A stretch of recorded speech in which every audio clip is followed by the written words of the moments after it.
அன்பும் இரக்கமும் கிருபையும் நிறைந்த எங்கள் தெய்வமே,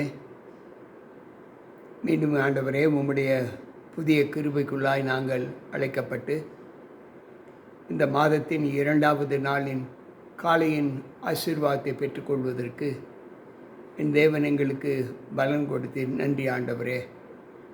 இந்த வெள்ளிக்கிழமையின் காலையிலே உம்முடைய சமூகம் எங்களை கண்டுகளிக்க, நாங்களும் உம்முடைய முகத்தை காணும்படி உம்முடைய சமூகத்தில் வந்திருக்கிறோம். எங்கள் ஒவ்வொருவரோடும் உம்முடைய கிருபை இருந்து பாதுகாத்து கொள்ளும். மீட்பர் இயேசு கிறிஸ்துவின் நாமத்தில் ஜெபிக்கிறேன் நல்ல பிதாவே, ஆமென்.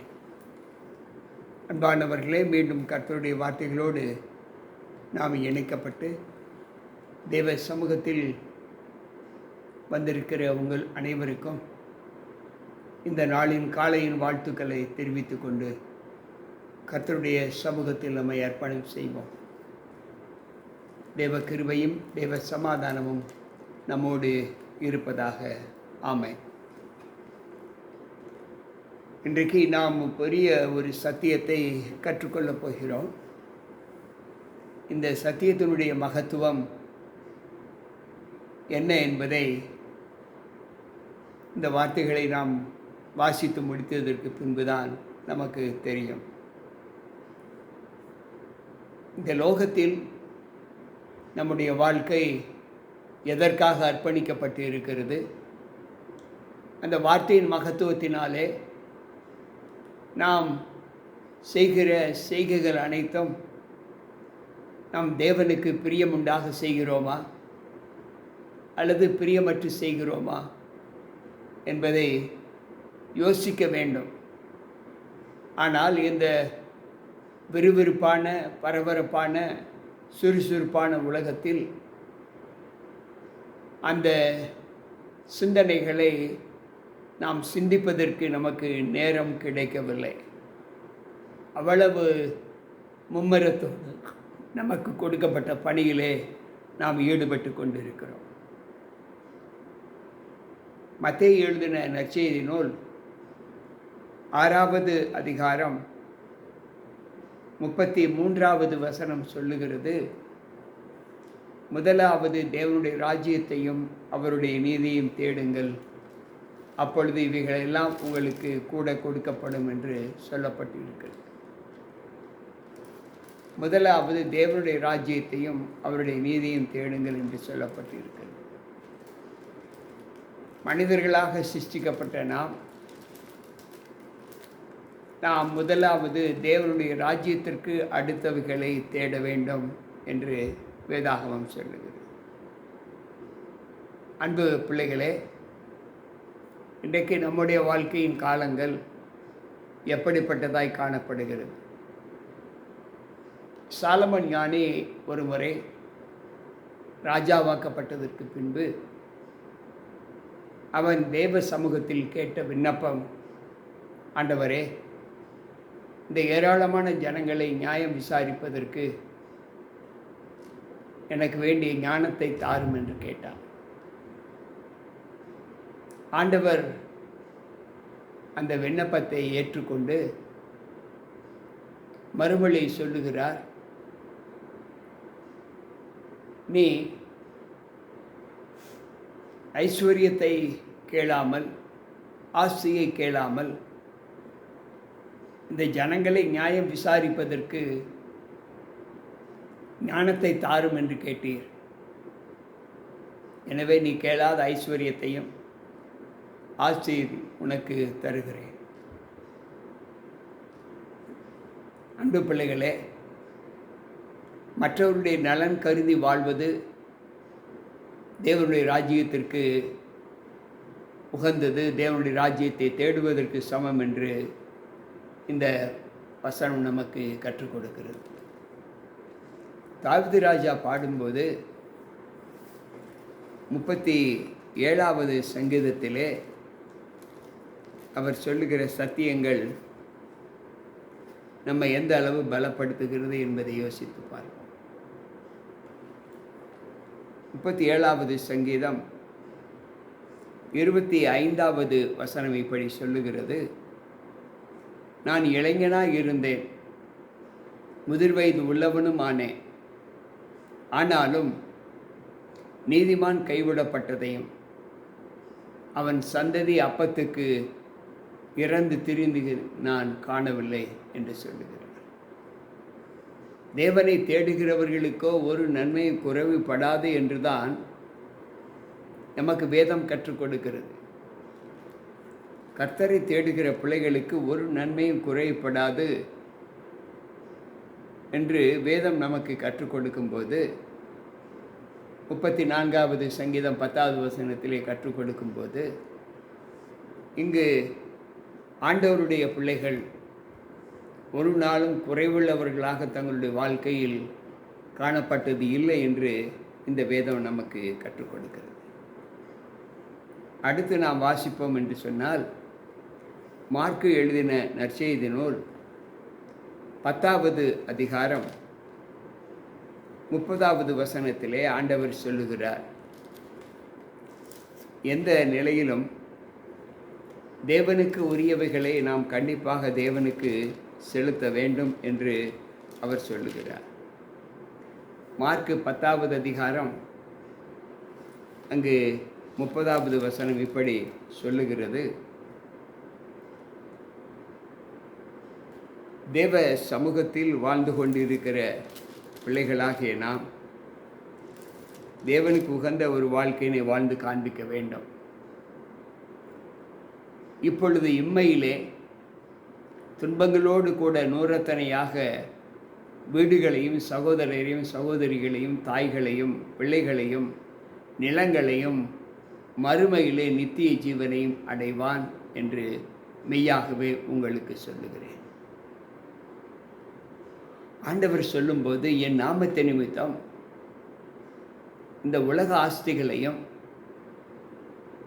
இந்த உலகத்தின் சொந்த உறவுகளையும் பெற்றோர்களையும் உடன் பிறப்புகளையும் இழந்தவர்கள் மறுமையிலே நித்திய ஜீவனையும் அடைவார்கள் என்று மெய்யாகவே உங்களுக்கு சொல்லுகிறேன் என்று சொல்லுகிறார். கிறிஸ்து இயேசுவுக்குள் அன்பான தேவ பிள்ளைகளே, நம்முடைய குடியிருப்போ பரலோகத்தில் இருக்கிறது என்று வேதம் நமக்கு கற்றுக் கொடுக்கும்போது, அந்த பரலோக மகிமையிலே நம்முடைய ஜீவன் எப்படி இருக்க வேண்டும் என்பதை ஆண்டவர் கேட்கிறார். சற்று யோசிப்போம். ஏனென்றால் நமக்கு கொடுக்கப்பட்ட காலங்கள் தேவ சமூகத்தில் எப்படி நமக்கு ஆதாரமாக கொடுக்கப்பட்டு இருக்கிறது. பவுல் சொல்லும்போது கொலேசியர்களின் நிருபம் 1வது அதிகாரம் 13வது வசனத்தில் அவர் சொல்லுகிறார், இருளின் அந்தகாரத்தில் நின்று நம்மை விடுதலையாக்கி தமது அன்பின் குமாரனுடைய ராஜ்யத்திற்கு உட்படுத்தினவருமாய் இருக்கிற பிதாவை ஸ்தோத்தரிக்கிறோம். இங்கு வேதம் சொல்லுகிறது, முதலாவது தேவனுடைய ராஜ்யத்தை தேடுங்கள் என்று ஆண்டவர் சொன்னாரே, அந்த தேவனுடைய ராஜ்யம் யாருக்கு உகந்தது? அந்த ராஜ்யத்திற்கு சொந்தக்காரர் யார் என்று பவுல் சொல்லுகிறார். இருளின் அந்தகாரத்தினின்று நம்மை விடுதலையாக்கி தமது அன்பின் குமாரனுடைய ராஜ்யத்திற்கு உட்படுத்தினவர். அன்பின் குமாரனுடைய ராஜ்யம்.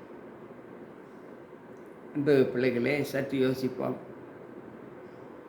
ஒவ்வொரு நாளும் நாம் தேவனுடைய ராஜ்யத்தை தேட வேண்டும் என்று அறிந்திருந்தாலும், அந்த தேவனுடைய ராஜ்யத்திற்கு உரியவர் யார் என்பதை ஒவ்வொரு மனிதனும் மனுஷியும் அறிந்திருக்க வேண்டும்.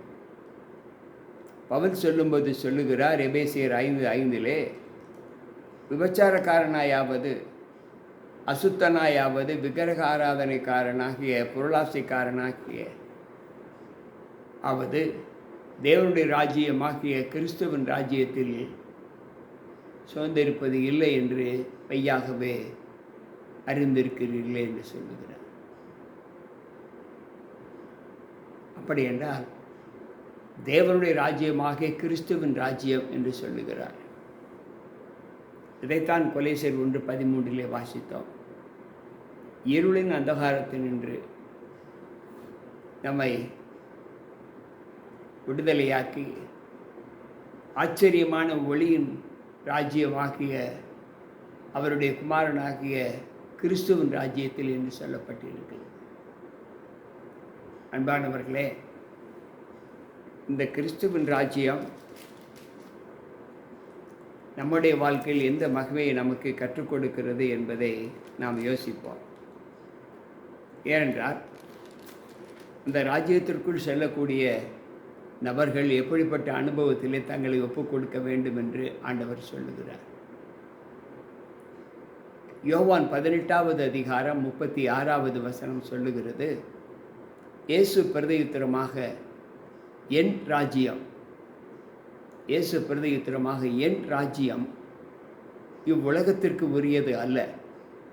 என் ராஜ்யம் இந்த உலகத்திற்கு உரியதானால் நான் யூதரிடத்தில் ஒப்புக்கூடாதபடிக்கு என் ஊழியக்காரர் போராடி இருப்பார்களே. இப்படி இருக்க என் ராஜ்யத்தில் பிரவேசிப்பதற்கு நீங்கள் எப்படி இருக்கிறீர்கள்? இப்படி இருக்க என் ராஜ்யம் இவ்விடத்திற்கு உரியது அல்ல என்று சொன்னார்.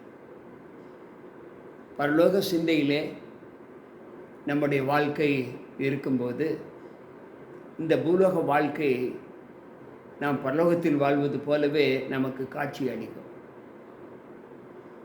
பரலோக சிந்தையோடு இந்த பூலோகத்தில் வாழ்கிற ஒரு அனுபவம் எல்லோருக்கும் கிடைப்பது இல்லை.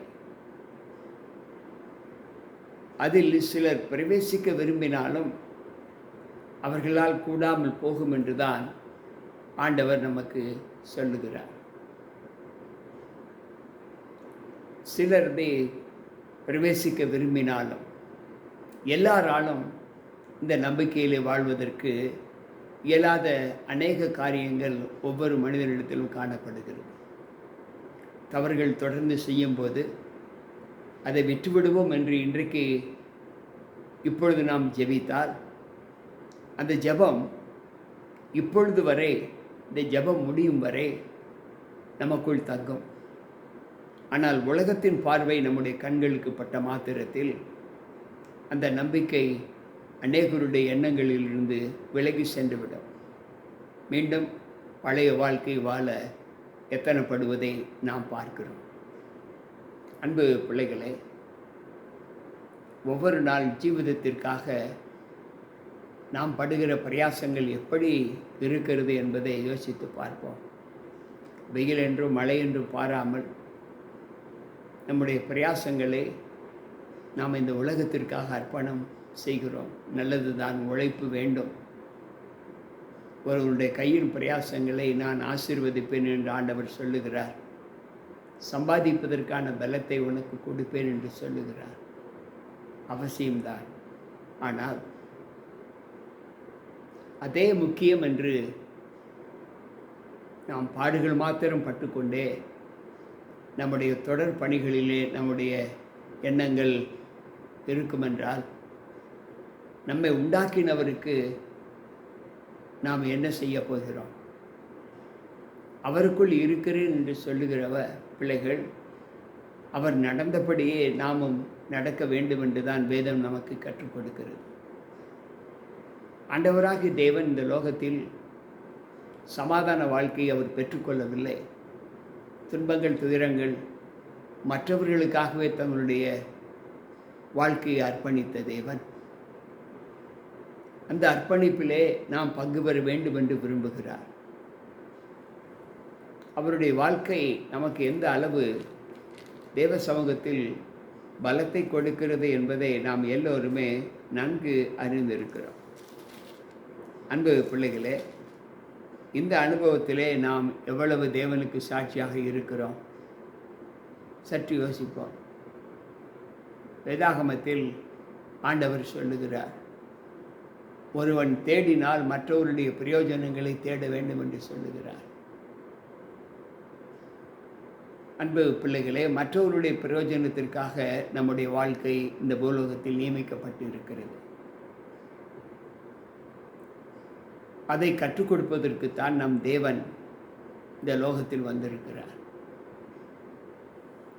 இன்றைக்கு நம்முடைய வாழ்க்கையில் அந்த தேவராஜ்யத்திற்குள் சேருகிற அனுபவம் நம்மிலே எந்த அளவு காணப்படுகிறது என்பதை சற்று நாம் யோசிப்போம். நமக்கு கொடுக்கப்பட்ட ஜீவிதத்தின் நாட்கள் தேவனை சார்ந்து வாழ்கிற ஒரு அனுபவத்தை நாம் பெற்றிருக்க வேண்டும் என்று ஆண்டவர் சொல்லுகிறார். இன்றைக்கு நம்முடைய வாழ்க்கையிலே நாம் தேவனோடு இருக்கிற அந்த அனுபவம் எப்படிப்பட்டதாய் காணப்படுகிறது என்பதை யோசித்து பார்ப்போம். 2 கொரிந்தியர் 2வது அதிகாரம் 14வது வசனம் சொல்லுகிறது, கிறிஸ்துவுக்குள் எப்பொழுதும் எங்களை வெற்றி சிறக்க பண்ணி எல்லா இடங்களிலேயும் எங்களை கொண்டு அவரை அறிகிற அறிவில் வாசனையை வெளிப்படுத்துகிற தேவனுக்கு ஸ்தோத்திரம். அன்பு பிள்ளைகளே, கிறிஸ்து இயேசுவுக்குள் எப்பொழுதும் நாங்கள் வெற்றி சிறக்கும்படி எங்களை வழிநடத்துகிற தேவன் அவருடைய அறிவின் மகிமையை அறிகிற ஒரு அனுபவத்தை நமக்கு கற்றுக் கொடுக்கிறார். அந்த தேவனுக்கு ஸ்தோத்திரம் என்று பவுல் சொல்லுகிறார். நாம் யோசித்து பார்ப்போம். பாவ வாழ்க்கையில் இருந்த எத்தனையோ பிள்ளைகள் தங்களுடைய பாவ வாழ்க்கையை விட்டுவிட்டு தேவன் அவர்களை தொட்டபோது அவர்களுடைய வாழ்க்கை மாறப்பட்டதாக நாம் உணர்கிறோம். அனுபவ ரீதியாகவும் நம்முடைய கண்கூடான காட்சிகளின் நிமித்தமும் வேதம் போதிக்கிற சத்தியங்களும் ஒன்றாக இணைந்திருப்பதை நாம் பார்க்கிறோம். ஆனால் அதே வேதம் கர்த்தருடைய சமூகத்தை விட்டு அவரை தேடாத அனுபவத்தோடு வாழ்ந்து கொண்டிருக்கிற பிள்ளைகளுக்கும் என்ன நடக்கும் என்பதையும் ஆண்டவர் நமக்கு கற்றுக் கொடுத்திருக்கிறார். இன்றைக்கு நம்முடைய வாழ்க்கையில் பரலோகம் செல்வது தான் நம்முடைய பிரதான நோக்கமே தவிர, அந்த இடத்தில் நாம் செல்லாததற்கு எத்தனை வழிகள் உண்டோ அத்தனை வழிகளையும் உலகம் நமக்கு கற்றுக் கொடுக்கிறது. அதைத்தான் ஆண்டவர் மார்க்கு 10வது அதிகாரம் 29-30 வாசித்தோம். என் நாமத்தின் நிமித்தம் இவைகளையெல்லாம் இந்த உலகத்தில் விட்டுவிட்டார்களோ இம்மையிலே அவர்களுக்கு மறுமையில் கிடைக்கக்கூடிய ஒரு பலன் என்னுடைய ராஜ்யத்தின் பிரசன்னம். எனக்கு பிரியமான தேவ பிள்ளைகளே, இன்றைக்கு நமக்குள் வாழ்கிற தேவன் மகிமைப்படுகிறாரா? அல்லது அவருக்குள் வாழ்கிறேன் என்று சொல்லுகிற நாம் மகிமைப்பட்டு கொண்டு இருக்கிறோமா? இரண்டுமே ஒன்றுதான். நாம் அவரை மகிமைப்படுத்தும் போது அவரை நம்மால் மகிமைப்படுத்த முடியாது. அவருக்கு எவ்வளவு துதிகள் செய்தாலும் அது பற்றாக்குறையாகத்தான் காணப்படும். அவருக்குள் நாம் அவரை மகிமைப்படுத்துகிறோம் என்றால் அவர் நமக்கு கற்றுக் கொடுத்த அவருடைய குணலட்சணங்களை நாம் ஏற்று அதன்படி நடப்பதுதான் நாம் அவரை மகிமைப்படுத்துவது. 3 யோவானின் புஸ்தகத்திலே சொல்லும்போது, என் பிள்ளைகள் சத்தியத்தில் நடக்கிறார்கள் என்று நான் கேள்விப்பட்ட சந்தோஷம் இந்த உலகத்தில் எனக்கு வேறு ஒன்றும் இல்லை என்று யோவான் நமக்கு வெளிப்படுத்துகிறார். அன்பு பிள்ளைகளே, இந்த அனுபவத்தை ஆண்டவர் நம்மிடத்தில் எதிர்பார்க்கிறார். நாம் அவரை மகிமைப்படுத்த வேண்டுமென்றால் அவருக்கு கீழ்ப்படிந்து அவருடைய நற்குலத்தின் பண்புகளை ஒவ்வொரு நாளும் நம்முடைய வாழ்க்கையில் அபியாசித்து காண்பிக்க வேண்டும். அந்த அனுபவத்திலே நாம் தேவனுக்குள் நிறைவேற்றவர்களாய் இருக்க வேண்டும் என்று ஆண்டவர் விரும்புகிறார். அதை நிறைய பெறாமல் செய்வதற்கு உலகத்தின் ஆசாபாசங்கள், உலகத்தின் மீது நாம் காட்டுகிற பிரியங்கள் நம்மை தேவனிடத்திற்கு சேரவிடாமல் செய்யும் என்பதை ஆண்டவர் நமக்கு கற்றுக் கொடுக்கிறார். உலகத்திலேயும் உலகத்தில் உள்ளவைகளிலேயும் அன்பு கூறாதிருங்கள். ஒருவன் உலகத்தில் அன்பு கூர்ந்தால் பிதாவினுடைய அன்பு அவனிடத்தில் இல்லை என்று 1 யோவான் 2:15 வாசிக்கிறோம். அன்பு உடன் விசுவாச பிள்ளைகளே, இந்த நாளின் நிறைவு நம்மை பரலோகத்திற்கு அழைத்து செல்ல வேண்டும் என்று விரும்பினார். முதலாவது, நாம் வெண்ணுக்குரிய வாழ்க்கையை இந்த பூமியிலே நாம் வாழ்ந்து காண்பிப்போம். அதற்காக சில நேரங்களில் நாம் துயரப்பட வேண்டியதாக கூட இருக்கலாம், சஞ்சலப்படக்கூடியதாக காணப்படலாம், விரக்தி அடைந்த அனுபவத்தை பெற்றிருக்கலாம். ஆனாலும் அவைகள் எல்லாவற்றிலும் தேவக்கரம் நம்மோடு இருந்து நம்மை பலப்படுத்தும் என்பதை நாம் நம்ப வேண்டும். அந்த நம்பிக்கையிலே இன்று முதல் என்னுடைய வாழ்க்கை அப்படிப்பட்ட தேவனுடைய ராஜ்யத்தை தேடுவதற்கான பலத்தை நான் பெறுவதற்கு நான் என் ஜீவிதத்தை துவக்க ஆரம்பிக்கிறேன் என்று சொல்லுகிற பிள்ளைகள் என்னோடு கூட வாருங்கள், ஜெபிப்போம். அன்பு ஆண்டவரே, உம்முடைய வார்த்தைகளை கேட்ட எங்கள் ஒவ்வொருவருக்குள்ளும் உம்முடைய பிரசன்னத்தை நாங்கள் நாட வந்திருக்கிறோம். எங்களை ஏற்று பலப்படுத்தி உம்முடைய சமூகத்தில் வந்திருக்கிற ஒவ்வொரு பிள்ளைகளையும், இதை கேட்கிற ஒவ்வொரு பிள்ளைகளையும் அவருடைய குடும்பங்களையும் கர்த்தத்துவத்தில் நடத்த என் தேவன் கிருபை செய்யும். ஆண்டவர் இயேசு கிறிஸ்துவின் நாமத்தில் ஜெபிக்கிறேன் நல்ல பிதாவே, ஆமென். அன்பானவர்களே, மீண்டும் கர்த்தருடைய வார்த்தைகளோடு நாம் நாளை சந்திப்போம். கேட்ட சத்தியத்தின்படி தேவ சமூகத்தை நாடி செல்ல நம்முடைய பயணத்தை துவக்குவோம். உங்கள் போதகர் ஜி.கே. ராபர்ட். கர்த்தர் நம்மோடு இருப்பாராக. ஆமென்.